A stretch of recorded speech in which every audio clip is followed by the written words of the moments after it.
بسم اللہ الرحمن الرحیم۔ السلام علیکم ورحمۃ اللہ وبرکاتہ۔ فرسٹ معہد اسلامیت اختیاری ہم نے چھٹا باب شروع کیا تھا، جس میں ہم نے سب سے پہلا ٹاپک پڑھا تھا امت، ٹھیک ہے۔ آج ہم دوسرا پڑھیں گے اخوت۔ اخوت کے لغوی معنی ہے بندی اور بھائی چارے کی، ٹھیک ہے۔ اخوت کا لفظ اخون سے نکلا ہے، جس کا معنی بھائی کے ہے، تو اخوت کے معنی ہو گئے بھائی بندی اور بھائی چارے کے، یعنی کہ آپس میں ایک دوسرے کو بھائی بھائی بنانا۔ اصطلاحی معنی اخوت سے مراد وہ روئے زمین کے تمام مسلمانوں کا باہمی تعلق ہے، جس کی بنیاد محبت اور خیر خواہی پر ہے، ذاتی غرض پہ نہ ہو۔ اسلامی اخوت دیکھیے، اسلام میں اخوت سے کیا مراد ہے؟ کہتے ہیں امت مسلمہ کے افراد کا باہمی بھائی چارہ کیا ہے؟ اخوت کہلاتا ہے۔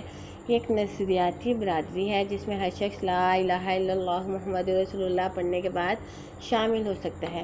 اب وہ نئی برادری کا رکن بن جاتا ہے۔ اس میں اس کی غربت، امارت، ذات و خاندان، رنگ و نسل، علاقہ، عالم یا ان پڑھ ہونا، ان مفادات جو ہے وہ یہ رکاوٹ نہیں بن سکتے۔ اب ان کو ارتداد کے علاوہ کوئی چیز اس دائرے سے نہیں نکال سکتی، یعنی کہ جب تک کوئی انسان اپنے آپ کو اپنے دین سے نہیں پھر جاتا، اسلام جو ہے وہ حکم دیتا ہے اس کے ساتھ کیا کیا جائے، بھائی چارے والا سلوک کیا جائے۔ اور جب وہ دین اسلام سے پھر جاتا ہے، اللہ اس کے رسول کو ماننے سے انکار کر دیتا ہے خدا نخواستہ، تب وہ اس اسلام کے اس حکم سے نکل جاتا ہے کہ اس کی ہم کیا کریں، کسی مشکل میں پریشانی میں کیا کریں، مدد کریں۔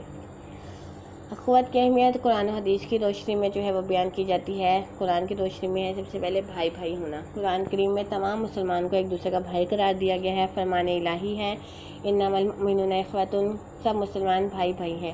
خود نبی کریم صلی اللہ علیہ وسلم نے اخوت کا نظام قائم کر کے امت مسلمہ کے لیے بہترین نمونہ چھوڑا۔ آپ صلی اللہ علیہ وسلم کا اس امت پہ ایک بہت بڑا احسان ہے۔ آج بھی مسلمان بھائی بھائی بن جائیں تو امت کے تمام مسائل خود بخود ختم ہو جائیں گے۔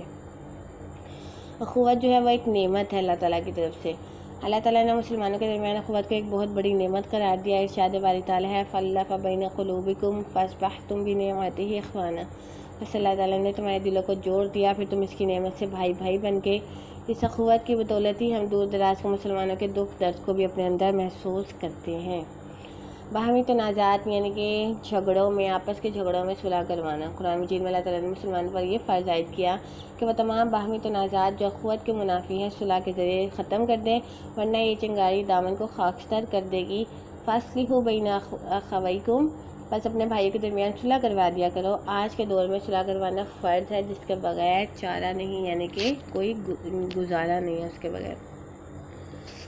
رشتہ اخوت کی مضبوطی کا حکم دیا اللہ تعالیٰ نے، اور ایک مثال کے ذریعے اس کو واضح فرمایا کأنہم بنیان مرصوص، گویا کہ وہ سیسہ پلائی ہوئی دیوار کی طرح ہے۔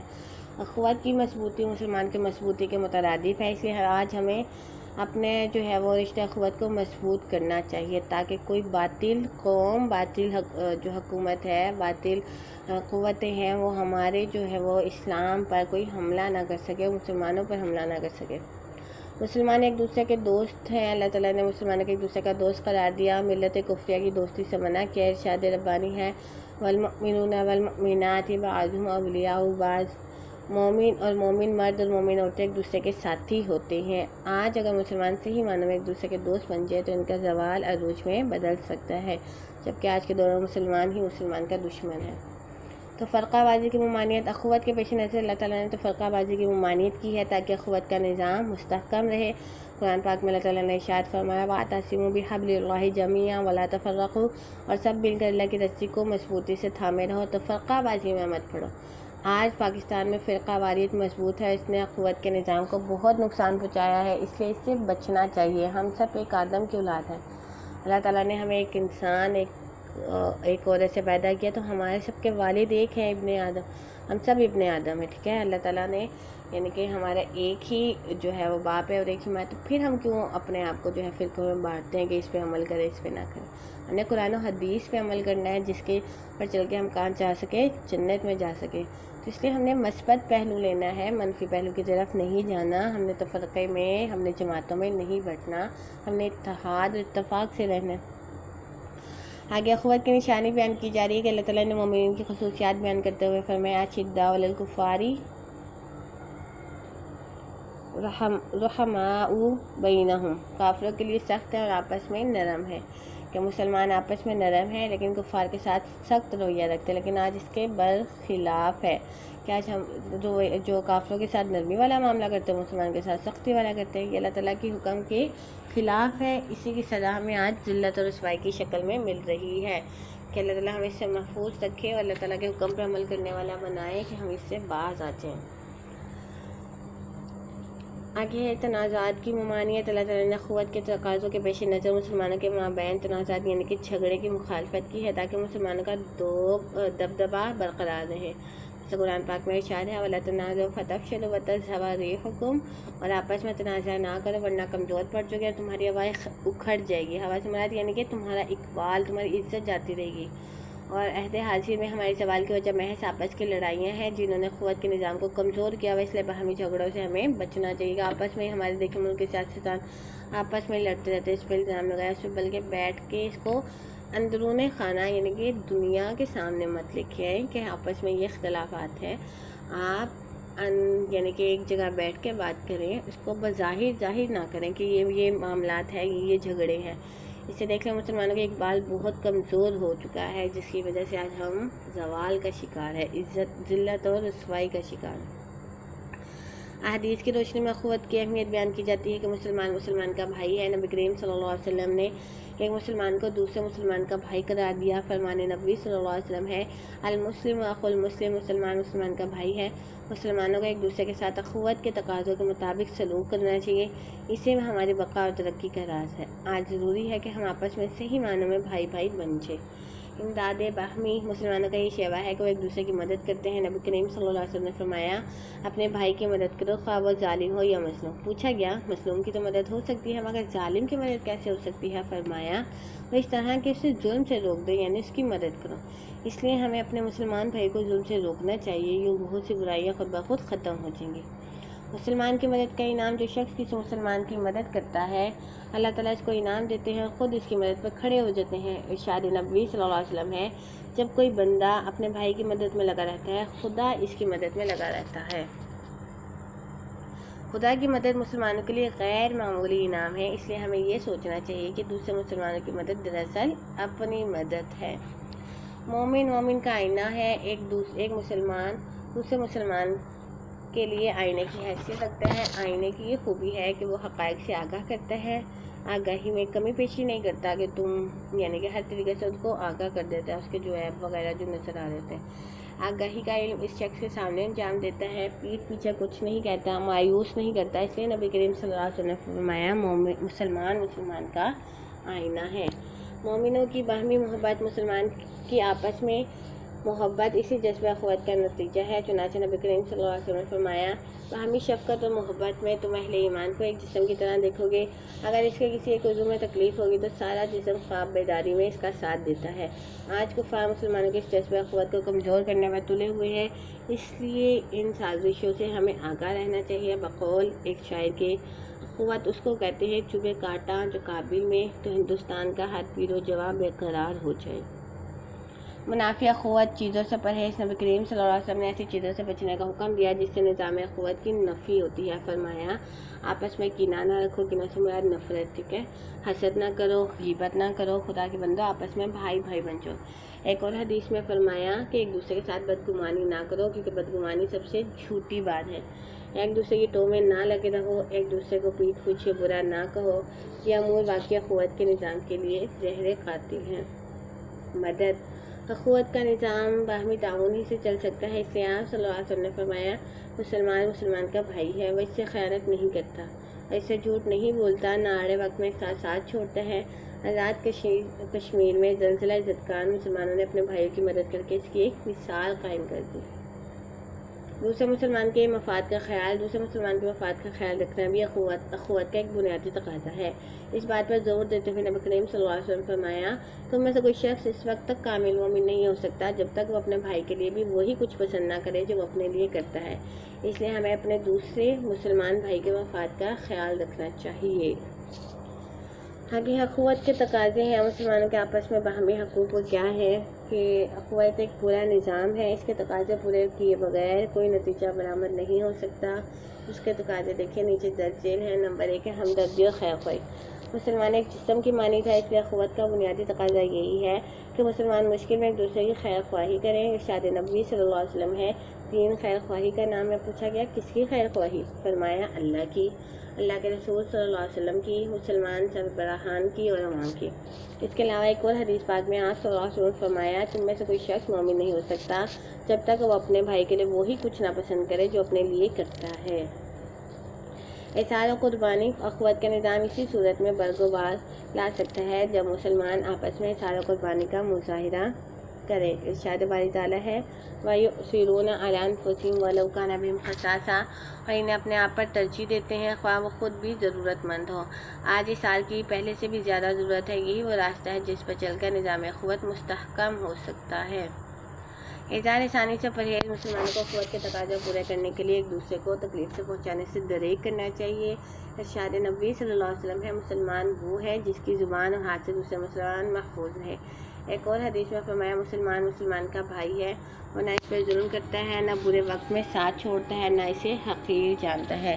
تنازعات میں صلح، مسلمانوں کو چاہیے کہ وہ تنازعات میں یعنی کہ جھگڑوں میں باہم صلح کروا دیں، اخوت کا یہ بنیادی اور سب سے بڑا تقاضا ہے۔ اور ارشاد باری تعالیٰ ہے، فَأَصْلِحُوا بَيْنَ أَخَوَيْكُمْ، اور چنانچہ اپنے بھائیوں کے درمیان صلح کروا دیا کرو۔ اس سلسلے میں نبی کریم صلی اللہ علیہ وسلم نے جو ارشاد فرمایا وہ آب زر سے لکھنے کے قابل ہے۔ فرمایا، کیا میں تمہیں ایسا عمل نہ بتا دوں جس کا درجہ نماز، روزے اور زکوٰۃ سے بڑھ کر ہے؟ صحابہ نے عرض کیا، رسول اللہ صلی اللہ علیہ وسلم ضرور فرمائیے۔ ارشاد فرمایا، تو مسلمان کے درمیان صلح کروا دینا ان سب سے افضل اور بہتر ہے۔ جان و مال اور آبرو کا تحفظ، مسلمان اخوت کے ناطے ایک دوسرے کی جان، مال اور آبرو کے محافظ ہوتے ہیں۔ فرمان نبی صلی اللہ علیہ وسلم ہے، ہر مسلمان پر دوسرے مسلمان کی آبرو، مال اور خون حرام ہے۔ آپ صلی اللہ علیہ وسلم نے ایک حدیث میں مزید وضاحت کرتے ہوئے فرمایا، مسلمان کو گالی دینا فسق اور قتل کرنا کفر ہے۔ قرآن مجید میں ارشاد باری تعالیٰ ہے، جس نے جان بوجھ کے مسلمان کو قتل کیا وہ جہنم میں داخل ہوگا اور ہمیشہ اسی میں رہے گا۔ خوشی اور غمی میں شرکت، ہر شخص کی زندگی خوشی اور غمی دونوں سے مزین ہے، اس لیے ان ہر دو مواقع پر مسلمان بھائی کے ساتھ شرکت اسلامی اخوت کا تقاضا ہے۔ اس سے خوشی دو بالا اور غم کی شدت کم ہو جاتی ہے۔ ارشاد نبوی صلی اللہ علیہ وسلم ہے، جو مومن شخص دوسرے مومن کے دکھ درد کو محسوس نہ کرے وہ مومن ہی نہیں ہے۔ آج کے دور میں یہ شرکت بہت زیادہ اہمیت رکھتی ہے کیونکہ زندگی بہت زیادہ مصروف ہو گئی ہے۔ اتحاد اور اتفاق، مسلمان کو چاہیے کہ وہ اتحاد اور اتفاق سے رہے، چونکہ اللہ کے تمام انعامات صرف اور صرف اتحاد و اتفاق پر ملتے ہیں۔ ارشاد باری تعالیٰ ہے، وَاعْتَصِمُوا بِحَبْلِ اللَّهِ جَمِيعًا وَلَا تَفَرَّقُوا، اور سب مل کر اللہ کی رسی کو مضبوطی سے تھامے رکھو اور تفرقہ بازی میں مت پڑو۔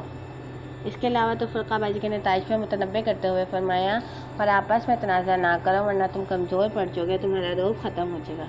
نبی کریم صلی اللہ علیہ وسلم نے فرمایا کہ اللہ کا ہاتھ جماعت پر ہوتا ہے، یعنی اللہ کی مدد اور برکت جماعت کے ساتھ ہے، انفرادی طور پر نہیں۔ عزت و احترام، ایک مسلمان کا دوسرے مسلمان پر یہ حق ہے کہ وہ اس کا احترام کرے، کیونکہ احترام کے متبادل کوئی چیز نہیں، اس سے آپس میں محبت بڑھتی ہے۔ ارشاد نبوی صلی اللہ علیہ وسلم ہے، کسی شخص کے برا ہونے کے لیے یہی کافی ہے کہ وہ اپنے مسلمان بھائی کو حقیر سمجھے، اس لیے ہمیں ایک دوسرے کا احترام کرنا چاہیے۔ باہمی محبت میں اضافے کی چند اصول، اسلامی نظام اخوت میں مسلمان کے درمیان باہمی محبت کے اضافے کے لیے چند اصول مقرر کیے گئے ہیں، ان کا حدیث میں ذکر آتا ہے۔ ارشاد نبوی صلی اللہ علیہ وسلم ہے، مسلمانوں کے مسلمان پر 6 حقوق ہیں۔ جب ملاقات ہو تو السلام علیکم کہے، جب وہ دعوت دے تو اس کی دعوت کو قبول کرے، جب وہ چھینک مارے تو الحمدللہ کہے اور سننے والا یرحمک اللہ کہے، بیماری میں عادت کرے، جب فوت ہو جائے تو جنازے میں شرکت کرے، مسلمان بھائی کے لیے وہی چیز پسند کرے جو وہ اپنے لیے کرتا ہے۔ خلاف اخوت چیزوں سے اجتناب، بعض امور اخوت کے خلاف ہے جس کے نتیجے میں نظام اخوت تباہ ہو جاتا ہے۔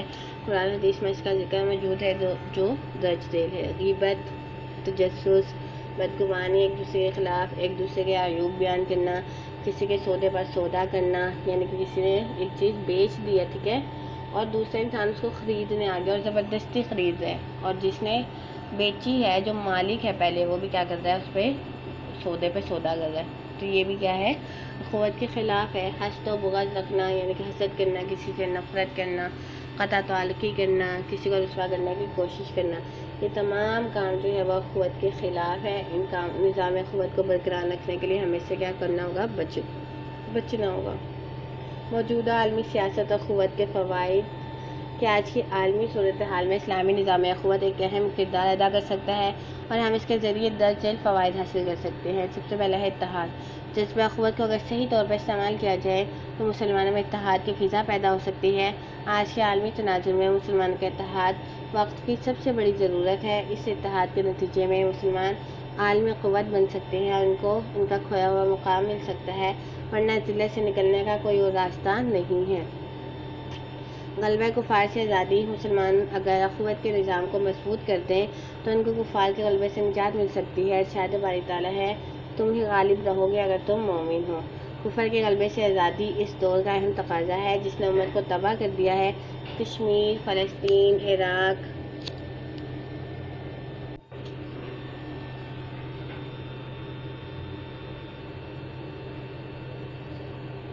اور افغانستان میں مسلمانوں کو بے دردی سے مارا جا رہا ہے۔ مضبوط دفاع۔ مسلمان اگر نظام اخوت کو صحیح معنی میں مفید بنائے تو عالمی سطح پر مسلمانوں کا مضبوط مشترکہ دفاع معاذ وجود میں آ سکتا ہے، جس کے نتیجے میں فلسطین، کشمیر اور دوسرے علاقوں کے مظلوم مسلمان آزادی حاصل کر سکیں گے۔ پھر سعودی عرب اور کویت کو غیر مسلموں کی مدد کی ضرورت نہیں پڑے گی۔ مسلمان دنیا کی سب سے بڑی قوت ہے۔ اس وقت تقریباً 65 لاکھ مسلمان فوج موجود ہے۔ اس سے مسلمانوں کی دفاعی قوت کا بخوبی اندازہ ہو سکتا ہے۔ امت مسلمہ کی بقا کا تقاضا۔ اخوت ہی امت مسلمہ کی بقا کا باعث ہے۔ جتنا یہ نظام مضبوط ہوگا اتنا ہی امت مسلمہ کا وجود سازشوں سے محفوظ و مامون ہو جائے گا، ورنہ بقا کی جنگ کمزور پڑ جائے گی، کفر ہم پر غلبہ حاصل کر لے گا جیسا کہ آج ہے، یوں مسلمان ان کے غلام بن کر رہ جائیں گے۔ معاشی مضبوطی۔ اگر مسلمان جذبہ اخوت کے تحت متحد ہو جائیں تو ان کو مغرب کی معاشی غلامی سے نجات مل سکتی ہے اور وہ خود اپنے پاؤں پر کھڑے ہو سکتے ہیں۔ پاکستان کے بجٹ کا نصف سے زائد بیرونی قرضوں کے سود پر ضائع ہو جاتا ہے۔ معاشی مضبوطی کے لیے جذبہ اخوت لازمی امر ہے، اس کے بغیر کوئی چارہ نہیں۔ مسلمانوں کی اقوام متحدہ۔ اگر مسلمان متحد ہو جائیں تو عالمی سطح پر اسلامی اقوام متحدہ بنا سکتے ہیں جو ان کے باہمی تنازعات نمٹانے کے لیے ایک مؤثر ادارہ ہو سکتا ہے، ورنہ موجودہ اقوام متحدہ کفار کی لونڈی بن چکی ہے اور مسلم دشمن ادارے کا دودھ ڈھال چکی ہے۔ کیونکہ اس پر کفار کا غلبہ ہے، اس لیے مسلم اقوام متحدہ وقت کی اہم ضرورت ہے۔ اسلامی دولت مشترکہ۔ مسلمانوں کو اپنی معاشی مضبوطی کے لیے اسلامی دولت مشترکہ قائم کرنی چاہیے اور اس کو اس نظام اخوت پر ہی قائم کیا جا سکتا ہے تاکہ مسلمانوں کے معاشی مسائل حل ہو سکیں، وہ اقوام عالم میں اپنا کھویا ہوا مقام پا سکیں۔ مسلمان آہستہ آہستہ اس طرف بڑھ رہے ہیں جو آج وقت کی ضرورت ہے۔ عالمی سیاسی قوت۔ اگر مسلمان اخوت کی بنیاد پر کھڑے ہو جائیں تو کچھ ہی عرصے کے بعد وہ عالمی سطح کی قوت بن جائیں گے۔ اقوام متحدہ کے ادارے سلامتی کونسل کے مستقل ممبر بن جائیں گے اور اس ادارے میں اپنا وجود منوا لیں گے، ورنہ کفار کی غلامی ہمارا مقدر بن جائے گی۔ مشترکہ کرنسی۔ مسلمان اگر مشترکہ کرنسی بنا لیں تو پھر عالمی تجارت تعاون ان کے حق میں ہو سکتا ہے۔ جیسے یورپی ملکوں نے مل کر یورو جیسے مشترکہ کرنسی اختیار کی ہے، اس طرح مسلمانوں کو بھی مل کر علیحدہ کرنسی بنا لینی چاہیے۔ بلا سود بنکاری۔ آج کے دور میں اخوت کی بنیاد پر بلا سود بنکاری کا کام جاری ہے۔ مسلمانوں کو حکومتی اور نجی دونوں سطحوں پر اس کی حوصلہ افزائی کرنی چاہیے تاکہ سود جیسے دشمن معیشت سے جان چھڑائی جا سکے۔ پاکستان میں بھی شریعت کورٹ نے سود کے خلاف فیصلہ دے دیا ہے۔ باہمی تجارت کا فروغ۔ مسلمانوں کو عالمی سطح پر باہمی تجارت اور روابط مضبوط کرنے چاہیے تاکہ ان کی باہمی تجارت مضبوط بنیادوں پر استوار ہو سکے۔ اس سے تجارت کا توازن عالم اسلام کے حق میں ہو سکتا ہے۔ آج مسلمان ممالک کی باہمی تجارت بہت کم ہے، جس سے تجارت کا توازن مسلمانوں کے حق میں نہیں۔ اللہ تعالیٰ جو ہے ہمیں اخوت قائم کرنے کی توفیق دے، اس پہ قرآن و حدیث پہ عمل کرنے کی توفیق دے۔ السلام علیکم ورحمۃ اللہ وبرکاتہ۔